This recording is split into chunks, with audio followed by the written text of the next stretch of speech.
পুরাতনের হাত ধরে এগিয়ে দেওয়া ছাড়াই ক্ষেত্রে নবীনের বেড়ে ওঠা প্রায় অসম্ভব। তাই সম্প্রতি এক নবীনার হাত ধরেছে এক প্রবীণা, যার কণ্ঠের মাধুরীতে আপামর বাঙালি ভেসে চলেছে বহু বছর ধরে।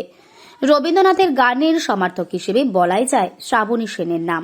তিনি এবার জুটি বাঁধলেন উদীয়মান সঙ্গীত শিল্পী জয়া নাগের সঙ্গে। ওদের যৌথ একটি কাজ হৃদয়ের একুল ও কুল খেপা তুই না জেনে সম্প্রীতি আসতে চলেছে ডিজিটালের মাধ্যমে। আগে ওই গানের কাজ আমরা শুনেছি, কিন্তু এই কাজটি গায়িকা এবং পরিবেশনা অভিনবত্ব কাজটি বাকিদের চেয়ে ভিন্ন করে। গানটির অনবদ্য সঙ্গীতায়োজন করেছে টুনাই দেবাশিস গাঙ্গুলি এবং রেকর্ডিং হয়েছে স্টুডিও ভাইব্রেশন গৌতম বসুর তত্ত্বাবধানে। মিক্সিং মাস্টারিং করেছেন বব ফুকান। গানটির দৃশ্যটিও বড় মধুর। কিছু দৃশ্য ইনডোর হলেও বাকিটা দেখা যাবে বীরভূমের শান্তিনিকেতন এবং জয়দেবকে কেন্দ্র করে। একদিকে কোপাই, আবার অন্যদিকে অজয়, যেন এই গানের দুই হৃদয়ের দুই কুল, যার একদিকে লালন আবার অন্যদিকে রবীন্দ্রনাথ। আবার এও বলা যায় এই নদীর পার করেই নবীনের প্রবীণের সামনের দিকে এগিয়ে যাওয়া। দৃশ্যটির ভাবনায় রয়েছে জয়া নাগ এবং টুনাই দেবাশিস গাঙ্গুলি। দৃশ্য পরিচালনায় জয়া নাগ। দেখুন বিস্তারিত। Bureau report, news 24x7 TV. মুহূর্তের খবর হাতের মুঠোয়। রে কুল কুল দুকুল ভেসে যায়, হায় সজনী উথলে নয়ন বাড়ি। এটুকুই থাক। হ্যাঁ, এটা নতুন কাজ।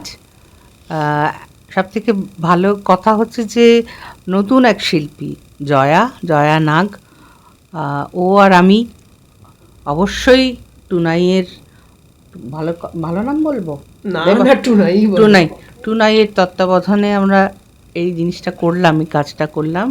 রবীন্দ্রনাথ এবং মানে ফোকের একটা সংমিশ্রণ। তো এটার যেটা বৈশিষ্ট্য হচ্ছে যে আমাদের 8 মিনিট ধরে রাখতে হবে দর্শকদের। তো দেখা যাক সেটা কিভাবে ধরা যায়। আমরা চেষ্টা করেছি খুব। এবার সব আপনাদের ওপর। ভিডিও শুট এটা টুনাই ভালো বলতে পারে। আপাতত তো বুঝতেই পারছেন যে দিদির বাড়িতে আছি। তো ভিডিও শ্যুটের আমাদের যে পরিকল্পনাটা, কিছু কাজ এগিয়েছে, কিছু কাজ হতে চলেছে। সেটা জয়দেব এর মেলা, আমরা মেলাটা পাবো না, কিন্তু সেই জায়গা এবং শান্তিনিকেতন কেন্দ্র করে আমাদের শুটিংটা হচ্ছে এবং এই সমস্ত শুটিংয়ের পরিকল্পনাটাকে বাস্তবায়িত করার জন্য জয়া প্রচণ্ড পরিশ্রম করছে। তো জয়া কিছুদিনের মধ্যে সেখানে গিয়ে পৌঁছাবে। সেখানে কথা চলছে সেখানকার সাঁওতালদেরকে নিয়ে, বাউলদেরকে নিয়ে। হ্যাঁ, এটা একটা 8 মিনিটের শর্ট ফিল্ম টাইপের তৈরি করার জয়া সেই পরিকল্পনা। প্রথমত হচ্ছে এই যে প্রজেক্টটা করতে পেরে আমি ভীষণভাবে আপ্লুত।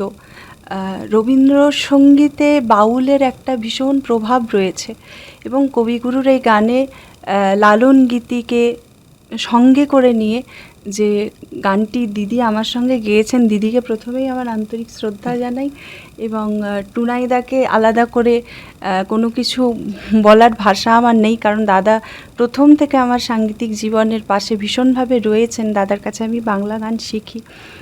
এইটার ভাবনাটা আমার এসছে যে বীরভূমেই রয়েছে শান্তিনিকেতন, আবার বীরভূমেই রয়েছে জয়দেব। তো এই দুটো বীরভূমের রয়েছে দুই নদী, অজয় নদী এবং কোপাই নদী। জীবনের প্রত্যেকটা গান যেটা আমাদের রয়েছে সেটা আমি নাইবা বললাম। তো একুল ওকুল দুকুলকে কিভাবে মেশানো যায়, তার জীবনধারা, দুই জায়গার বৈশিষ্ট্য, এক জায়গায় রয়েছে ব্রহ্মচর্য, এক জায়গায় রয়েছে বাউল, কিন্তু কোথাও না কোথাও তার যে জীবন দর্শন সেটা মিলেমিশে এক করার আমি চেষ্টা করছি। দাদা তো সাথে রয়েছেন, দিদি কণ্ঠ দিয়েছেন। মানে এই গানটা আমার কাছে একটা মানে অসাধারণ একটা সম্পদ মনে করি আমি। এই গানটা অন্য জায়গায় যাবে, আমি এটা আশা রাখছি। আপনারা এই রিলসের যুগে আমরা এটা প্রয়াস করেছি সবাই মিলে যে ভালো গান হলে মানুষ শুনবে, এই বিশ্বাস থেকেই কিন্তু 8 মিনিটে করা। তো ভিডিওতে নতুন কিছু চমক থাকছে আপনাদের জন্য, এটা আশা রাখি। এবার আপনারা সঙ্গে থাকুন। কোথা থেকে বেরোচ্ছে সেটা একটু মানে সারপ্রাইজ থাকুক আপনাদের জন্য, সঙ্গে থাকুন এটাই বলবো।